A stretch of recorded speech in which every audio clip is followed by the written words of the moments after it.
Hi everyone, today I'm going to talk about sketching, drawing, some ideas for you to loosen up in a sketchbook. So if you're not interested in that sort of topic, then I fully understand if you don't watch the video.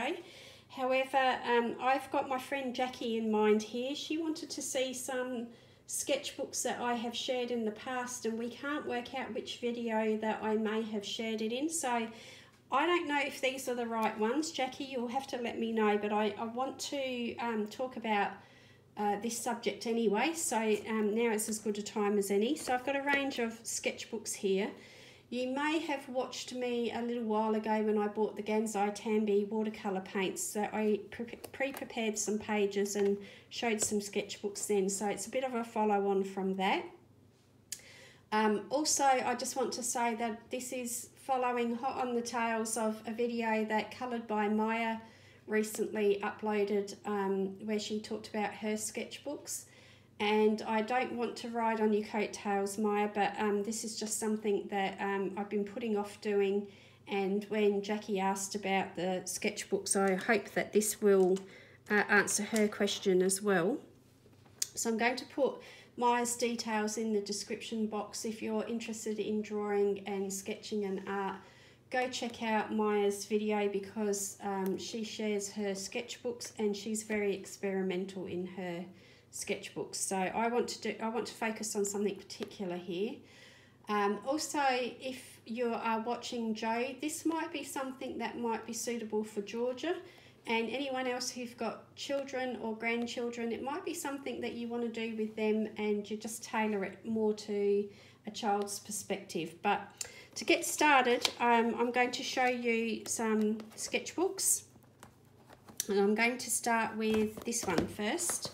And let's get rid of that because there's a bit of glare from that one.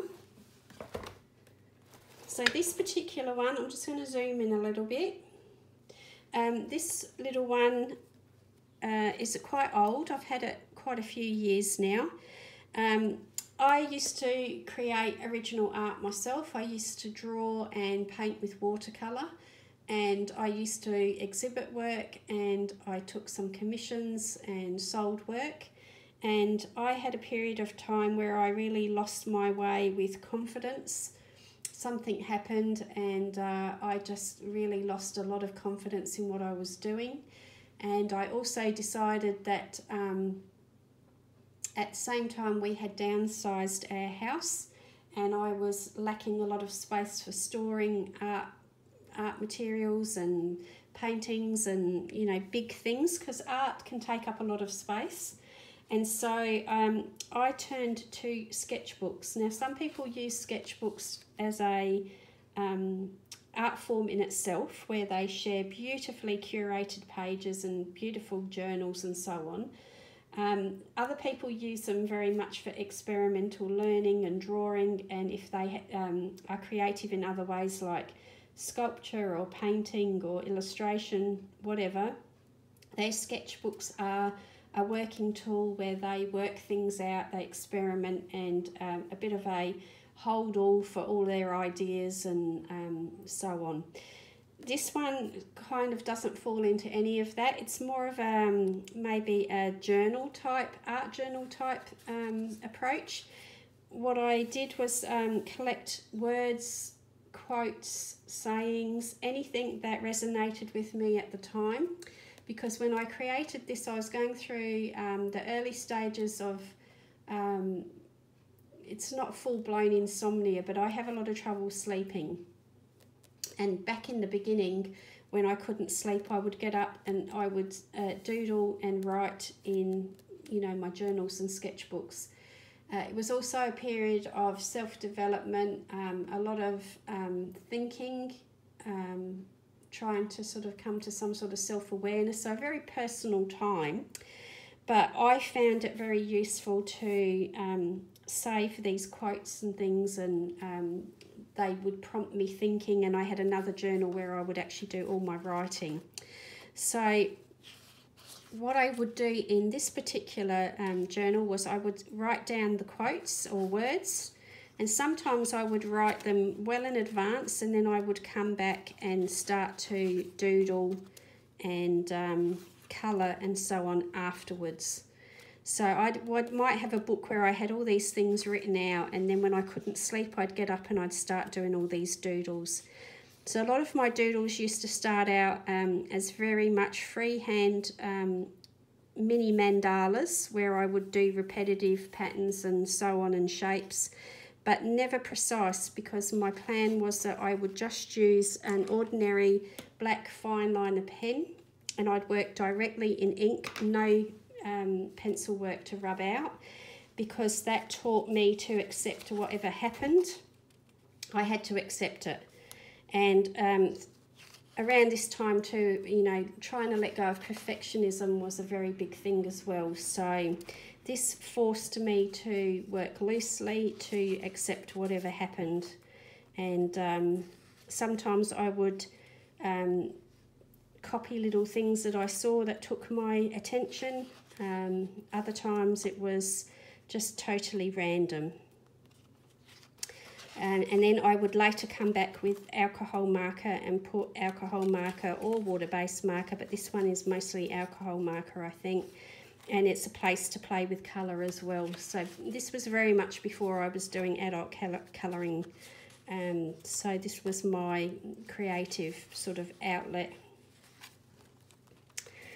So I'll just quickly go through, because it just, you know, they're not great, they're not perfect. See, perfectionism is self-abuse of the highest order. You know, what can I say? So this was, you know, about passing time when I couldn't sleep. And I also wasn't really good at finishing things, and I think this is one of the first sketchbooks where I actually completed the whole sketchbook, because the perfectionism for me would turn into procrastination, because knowing I couldn't get it to look perfect would mean that I would not do it at all. You know, self-sabotage was a very big thing for me. So that's that particular sketchbook. Now the other thing that I got into as well, so a lot of these were very random organic shapes that just, I'd start in a corner and just go, you know, fill the page in. But I also experimented a lot with Zentangling, and I bought all these books. So I think I've got the whole range there. So I'm showing you these not to encourage you to buy them, but just to say that if you struggle to think about making shapes and things like that, that you're still caught up in it wanting something to look like something, Zentangling is art form in itself, certainly not something that I've developed. And you start with a very simple shape, and step by step you build it into something that looks more polished. And so this is a very basic book, this one, but it shows you how people develop Zentangles into artworks, how they use it on you know, various other objects and so on. But it's step by step. And so if you're interested in this sort of thing, I encourage you to check out your local library first, see if they have any books like this in the library, or go to zentangle.com, their website, and there are a lot of websites that are free resources where they show you the step-by-step breakdown to making the patterns, and you might find that approach might suit you better. So I just wanted to share those with you. So that's the kind of journaling that I did, or sketchbooking that I did for a while. And then I showed you recently when I bought the Gansai Tambi watercolour paints about pre-preparing watercolour or sketchbook pages with watercolour, and then coming back and drawing or doodling over the top of them. So these are some that I did on, that one I did on camera, I know. So that one's watercolour paper. I have another smaller one here.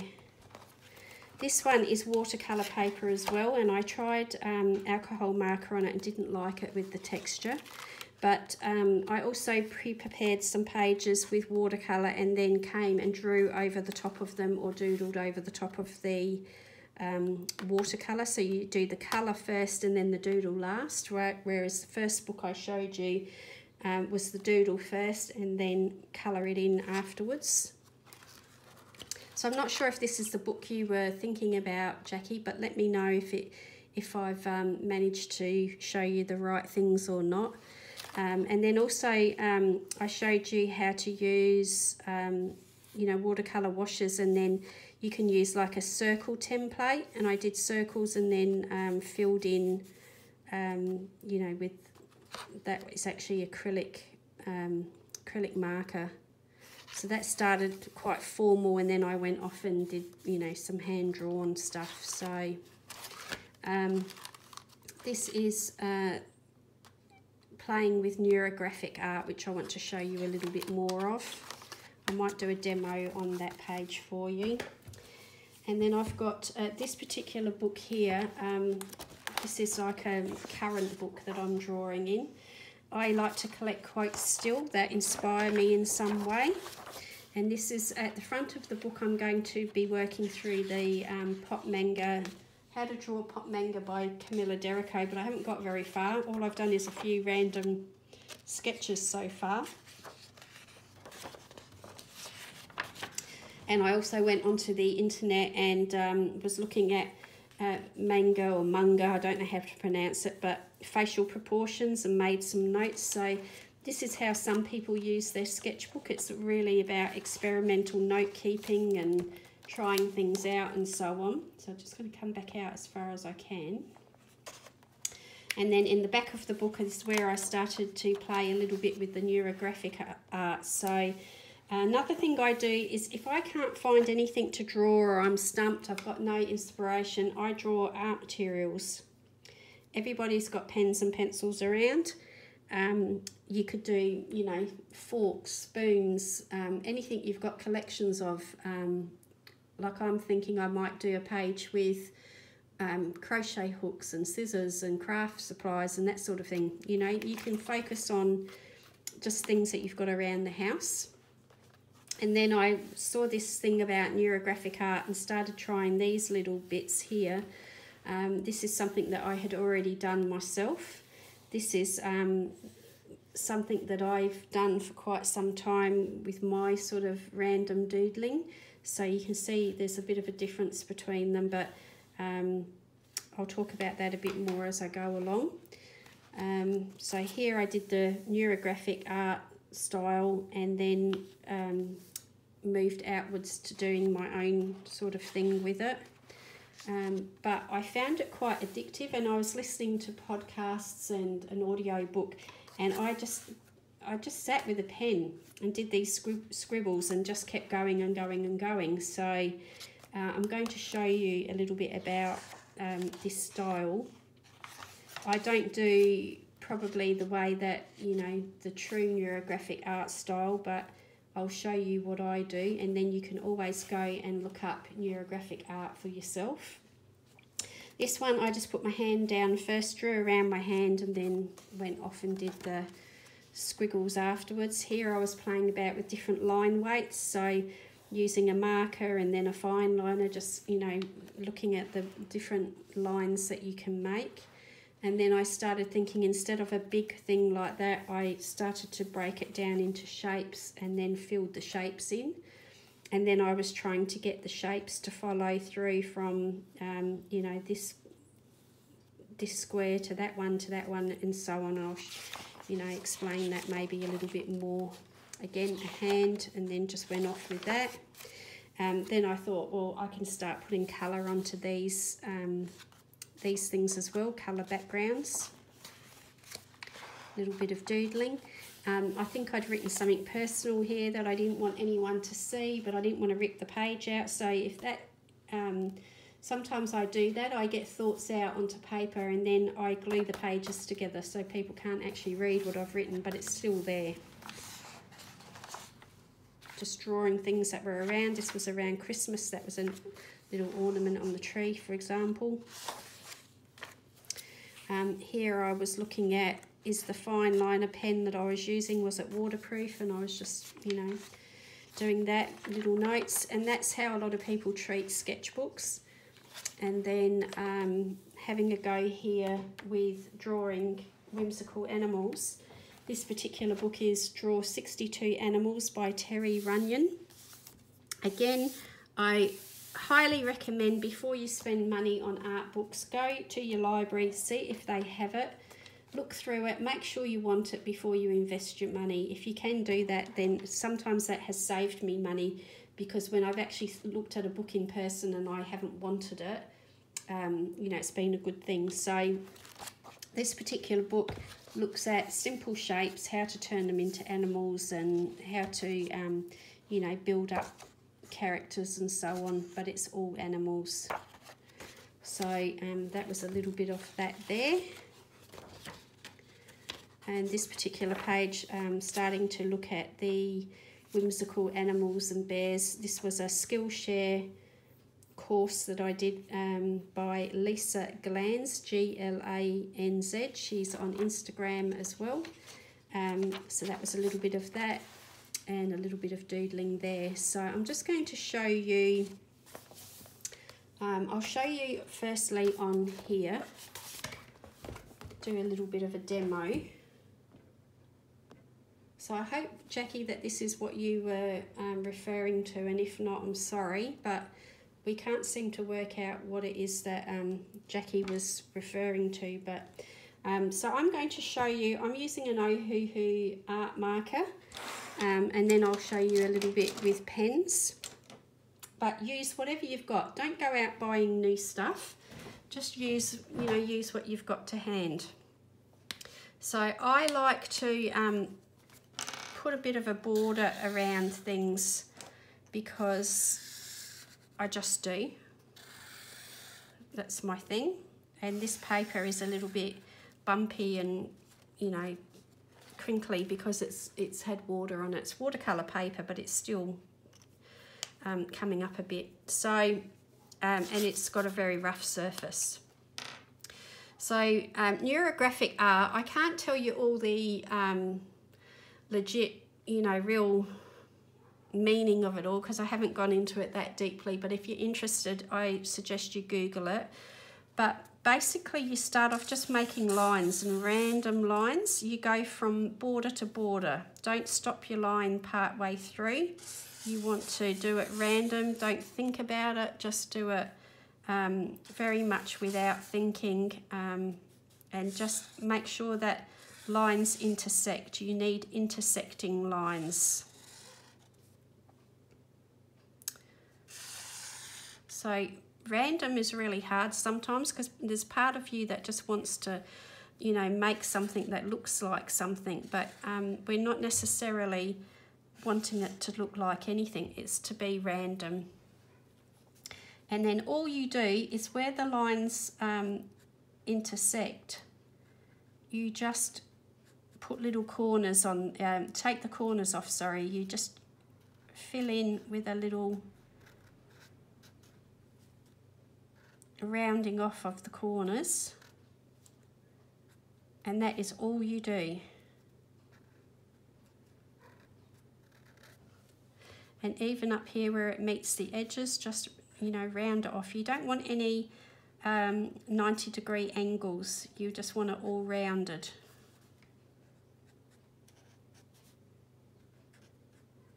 And I think, you know, you're supposed to start off quite small, but mine end up getting quite big. That's just how my brain interprets this little exercise, I guess.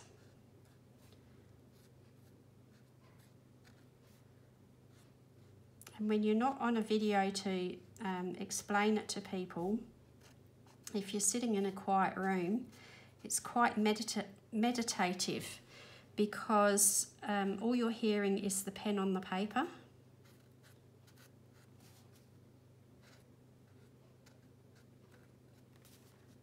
And you start to empty your mind, because all you're thinking about is what's here in front of you, is rounding off those little corners.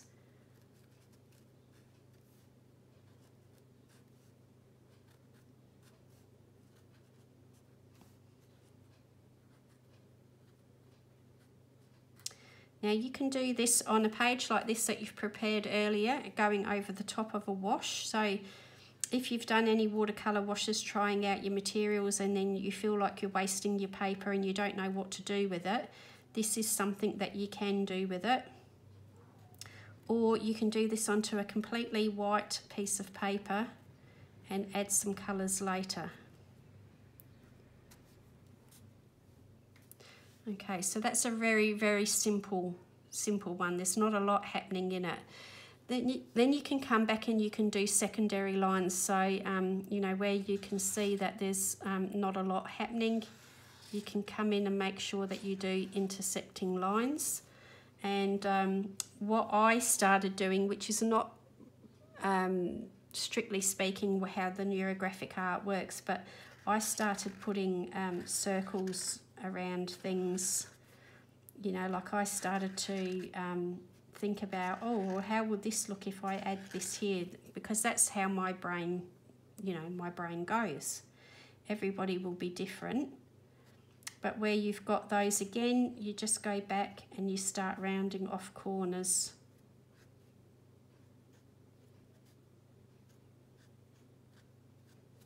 And I'm doing it really quickly, so they're really untidy, but you can make it look really nice.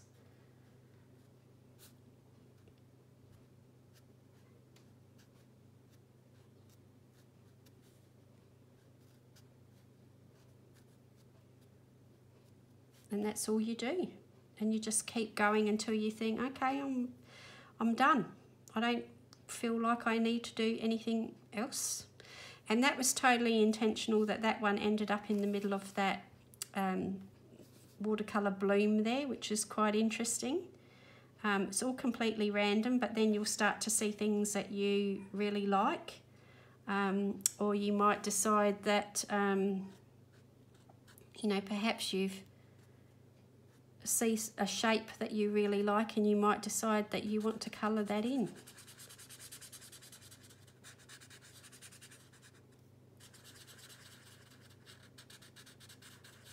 You know, it's your drawing and you take it wherever you want to take it. It's completely up to you. So it's not meant to look like anything. It's meant to be quite abstract and random.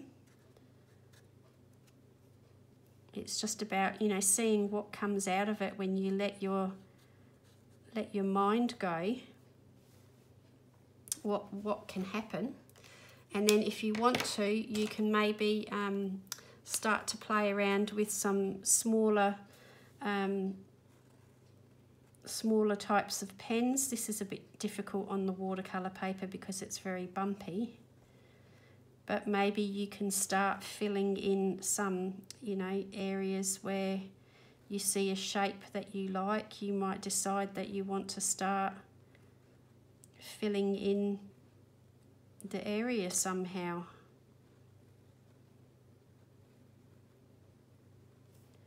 And you can just keep building it up to whatever you want it to be.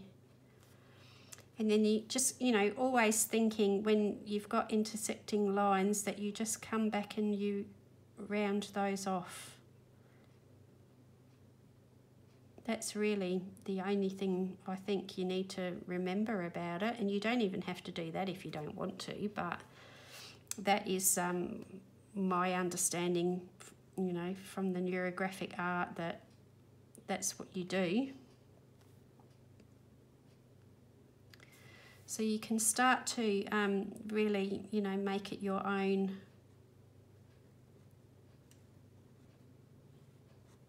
And I'll just show you very quickly in the other book because it's got much smoother paper. So in this book, so for example, I quite like to do some shapes first. So I might do some squares and then I do off-centre squares and so on. And I started to go like follow through that way. So where the you know, where the boxes are, I just would go this way.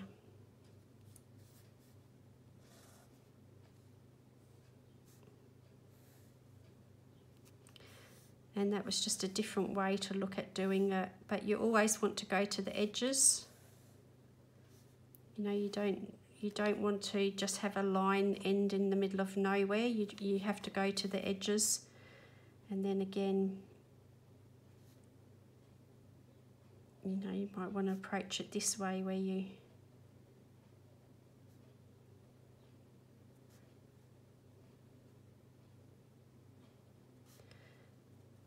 so it's a way to start experimenting with line weights, different ways to fill spaces, different ways to hold your pen, what feels natural, what feels unnatural. You know, is there anything that takes your interest that you want to explore further?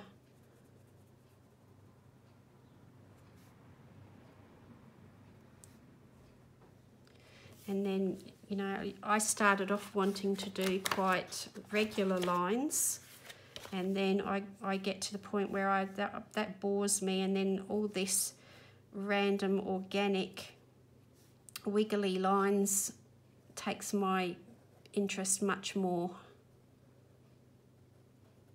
I find lines that are irregular, varying weights, and so on, I find them to be much more interesting to look at. And that's what you can start to take notice for yourself too, is, you know, suddenly I've let go of perfectionism. I don't want it to be sort of nice and tidy. I suddenly have gone, you know, really, like, that interests me much more to see that than that carefully drawn line. I hope that makes some sort of sense, because it's difficult sometimes for people like me who have got an interest in art, but we're not formally trained. And I'm certainly not a teacher. I've never worked as a teacher.